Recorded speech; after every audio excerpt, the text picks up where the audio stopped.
ठीक है, देखिए एक्सरसाइज 4.2 में थर्ड क्वेश्चन आज बताएंगे आपको। थर्ड क्वेश्चन,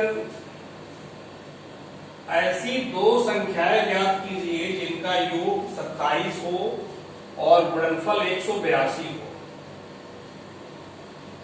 तो ऐसे दो नंबर ज्ञात करने हैं। मान लिया सपोज दैट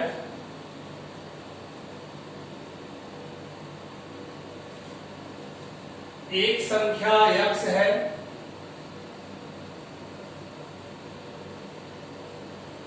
तथा दूसरी संख्या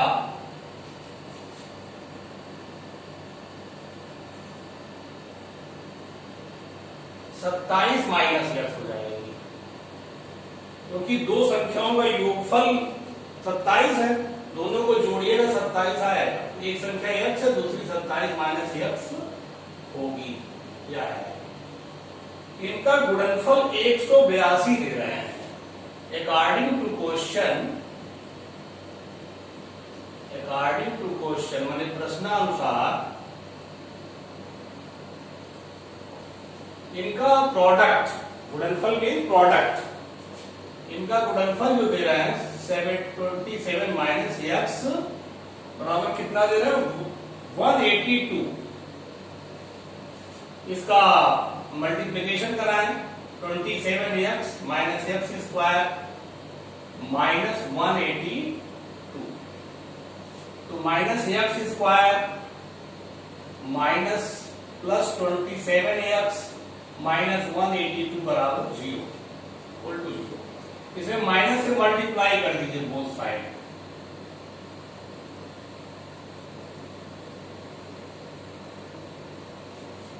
ये हो जाएगा x square minus 27x plus 182 बराबर 0। इसका हम पेयर बनाएंगे, तो पेयर बनेगा 14 13 का। 14 और 13 गुणा कराएंगे 182 आएगा, और 14 13 आप जोड़ेंगे 27 आएगा। 182 x is common,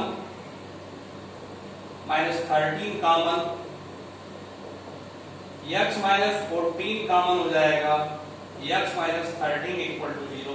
एक बार आप x माइनस 14 बराबर 0 करेंगे तो आपको x बराबर 14 मिलेगा, और एक बार x माइनस 13 0 करेंगे तो आपको x बराबर 13 मिलेगा। तो अगर ये संख्या 14 आप रखते हैं, दूसरी संख्या 13 मिलेगी, 13 रखते हैं, दूसरी संख्या 14 मिलेगी। अतः आपकी संख्याएं हो गई 14 और 13 या 13 और 14। ये आंसर हो गया। ठीक है, अब आप देखिए चौथा क्वेश्चन,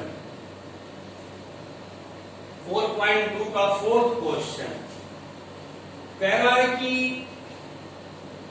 दो क्रमागत धनात्मक पूर्णांक ज्ञात कीजिए। Two successive positive integer, find out two successive positive integer जिनके वर्गों का योग 365 हो। तो दो क्रमागत धनात्मक पूर्णांक मानना है, तो सपोज दैट मान लिया पहली क्रमागत संख्या, पहली क्रमागत को कहते हैं सक्सेसिव, क्रमागत धनात्मक पूर्णांक संख्या x है, पूर्ण संख्या x, तथा दूसरी संख्या x प्लस 1 है। क्रमागत है ना, सक्सेसिव है, तो एक x होगा, उससे एक जोड़ देंगे, दूसरी संख्या हो जाएगी। इन दोनों के वर्गों का योग दे रहा है, इन दोनों के वर्गों का योग। अकॉर्डिंग टू क्वेश्चन, प्रश्नानुसार इन दोनों के वर्गों का माने x वर्ग और इसका वर्ग का योगफल, sum of square of these numbers is equal to 365। इसको ओपन करिए, x square plus a plus b के होल स्क्वायर से x square plus 1 plus 2x equal to 365। 2x square plus 2x plus 1 minus 365 equal to 0। तो ये हो जाएगा 2x square plus 2x minus 364 equal to 0। 2 से divide कर दीजिए, 2 से भाग दे दीजिए, दोनों साइड में 2 से डिवाइड करने पर ये हो जाएगा आपका x square plus x minus 182 equal to 0। यहां भी देखिए 182 का आप बनाएंगे पेयर तो 14 13 का ही बनेगा, लेकिन प्लस x लाना है तो प्लस 14x माइनस 13x रखेंगे। x square plus 14x minus 13x minus 182 equal to 0। x is common, x plus 14, 13 common हो गया, x plus 14 equal to 0। x plus 14 x minus 13 equal to 0। तो एक बार आप जब x प्लस 14 इक्वल टू 0 करेंगे तो आपको x इक्वल टू माइनस 14 आएगा, जो कि अमान्य होगा, इनवैलिड होगा। क्यों? क्योंकि हमारी जो संख्या है वो धनात्मक पूर्णांक है, ये ऋणात्मक आ रहा है। फिर एक बार जब आप करेंगे x माइनस 13 इक्वल टू 0 तो आएगा x इक्वल टू 13, जो कि आपका करेक्ट आंसर होगा। x minus 13 equal to 0, x equal to 13। तो आंसर आपका हो गया, एक संख्या हो गई 13 x और दूसरी क्या मान लेते आप x प्लस 1, तो 13 प्लस 1 14 हो जाएगा, आंसर हो गया। ठीक है, अब आप देखिए पांचवा क्वेश्चन। पांचवा क्वेश्चन में राइट एंगल ट्रायंगल की बात हो रही है। समकोण त्रिभुज, एक समकोण त्रिभुज की ऊंचाई, तो समकोण त्रिभुज बनता कैसे देखिए, ये आपका समकोण त्रिभुज जिसका एक कोण 90 हो। One angle is right angle, this is called right angle triangle, ये समकोण त्रिभुज है। तो इसमें कह रहे हैं कि ऊंचाई जो है आधार से 7 कम है। मान लिया आधार बेस इसका x है, इसकी हाइट x माइनस 7 होगी। तो राइट एंगल समकोण त्रिभुज में आप जानते हैं, समकोण त्रिभुज में आप जानते हैं पाइथागोरस प्रमेय होता है, पाइथागोरस थ्योरम। पाइथागोरस प्रमेय से कर्ण का स्क्वायर इक्वल टू लंब का स्क्वायर प्लस आधार का स्क्वायर, ये आपका लंब हो गया, एल्टीट्यूड बोलते हैं, और ये हाइपोटेन्यूस है, जिसको कर्ण बोलते हैं, हाइपोटेन्यूस। ये आपका बेस है, आधार, ये लंब है। तो यहां पर हमने बेस को x माना है, बेस इक्वल टू x, और जो लंब है आपका परपेंडिकुलर, लंब को इंग्लिश में क्या कहते हैं, परपेंडिकुलर लंब, ये आपका हो गया x माइनस 7। तो अब देखिए लंब और आधार पता है तो कर्ण निकाल लें, हाइपोटेन्यूस। लंब कितना, x माइनस 7 का स्क्वायर प्लस बेस आपका x square, a minus b के होल स्क्वायर से तोड़िए, plus 49 minus 14x plus x square, x square 2x square minus 14x plus 49 कर्ण। और कर्ण 13 दिया हुआ है, कर्ण कितना दिया हुआ है 13, यहां पे 13 आप लिख दीजिए। तो 13 का स्क्वायर 169, ठीक है। तो अब देखिए इसका कितना हो जाएगा, 2x square minus 14x plus 49 minus इधर आके हो जाएगा minus 169 equal to 0। 2x square minus 14x minus 120 equal to 0। 2 से डिवाइड कर दीजिए, 2 से डिवाइड कर देंगे, थोड़ा छोटा हो जाएगा, x square minus 7x minus 60 equal to 0। अब देखिए 12 बच्चे 60, 12 5 का पेयर बनेगा, minus 12x plus 5x minus 60 equal to 0। इधर लगा दें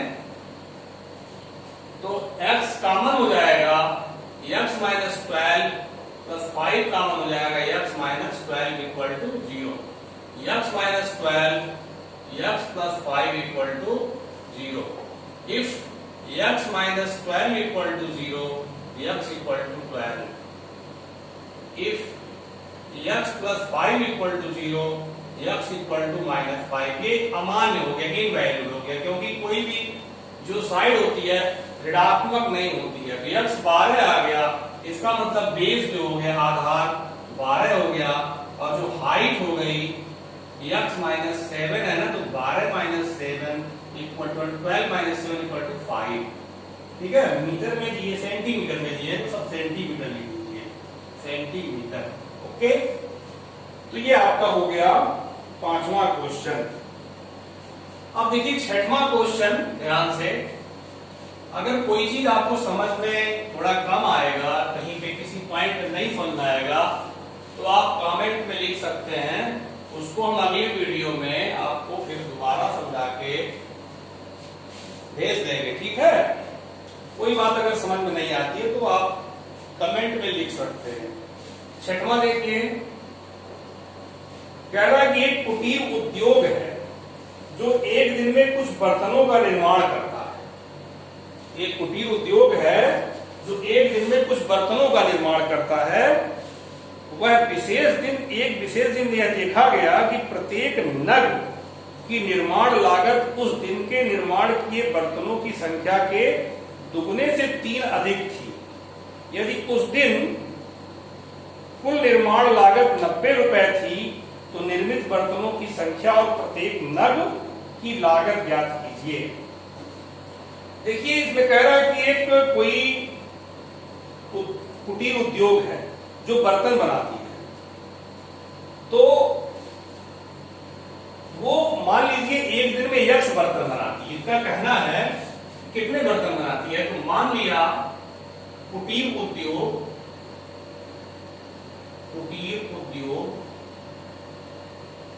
का मतलब छोटा उद्योग, जैसे गांव में लोग नहीं बर्तन बनाते हैं, कुम्हार, तो वो कुटीर उद्योग, छोटे व्यवसायी अपना उद्योग चलाते हैं, उसी कहते हैं कुटीर उद्योग। मान लिया कुटीर उद्योग एक दिन में x बर्तन बनाता है।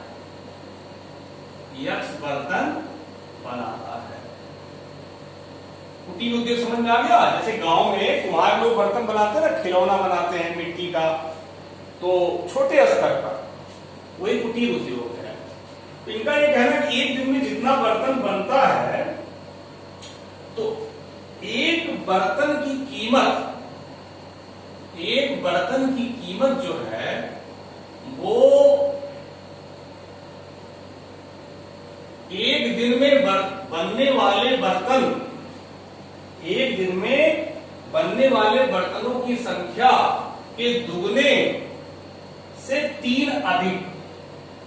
ये एक बर्तन की कीमत क्वेश्चन में दे रहा है। एक बर्तन की कीमत कितनी है, जितने बर्तन एक दिन में बन रहे हैं उसके दुगने से 3 अधिक, ये आपका जो है एक बर्तन की कीमत है।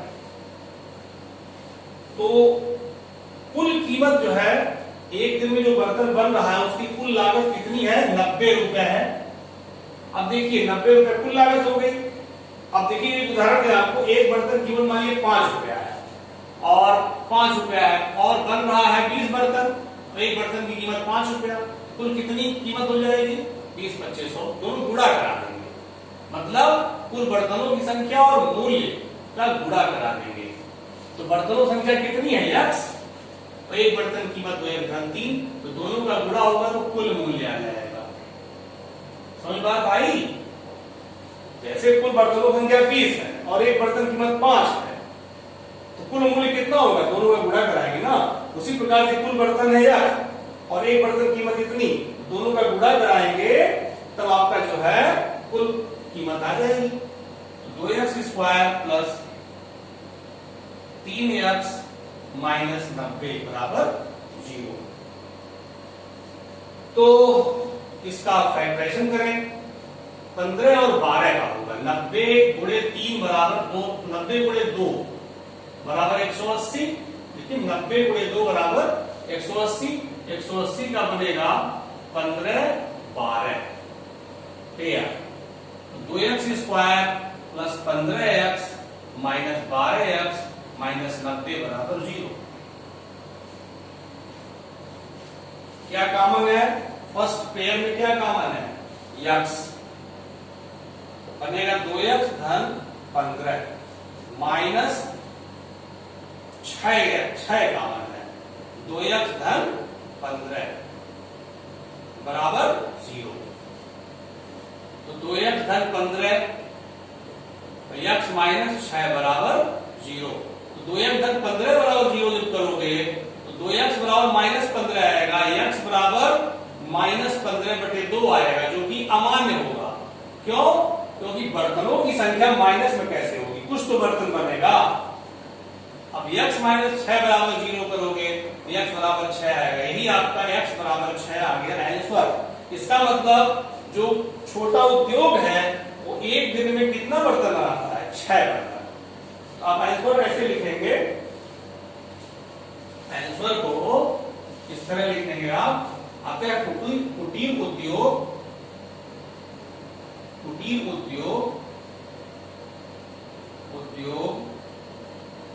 एक दिन में 6 बर्तन बनाता है तथा एक बर्तन की कीमत कितनी होगी, इसी में आप रख दीजिए।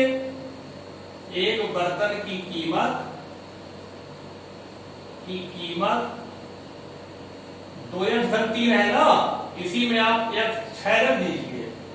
तो 6 गुना 12 3 15 रुपया एक बर्तन की कीमत होगी। ठीक है, ये आपका क्वेश्चन हो गया। इस प्रकार आपका 4.2 समाप्त हो जाता है। देखिए ये थोड़ा क्वेश्चन को पढ़ लीजिएगा, क्वेश्चन को पढ़ेंगे आप और हमारे वीडियो को बार बार देखेंगे, आपको समझ में आएगी पूरी बात। तो कुटीर उद्योग पहले समझना चाहिए क्या है। छोटा उद्योग जो गांव में छोटे स्तर पर ग्रामीण लोग अपना काम करते हैं उसे कहते हैं कुटीर उद्योग। तो ये आपका हो गया। अब नेक्स्ट जो है, अच्छा एक चीज और, इंग्लिश मीडियम वाले जो इसको पढ़ेंगे तो इंग्लिश की किताब आप इंग्लिश में आप देखेंगे, बात समझ में आनी चाहिए, समझ में आ जाएगी तो इंग्लिश में आप लिख लेंगे। ठीक है, ओके, नेक्स्ट वीडियो में मिलता है।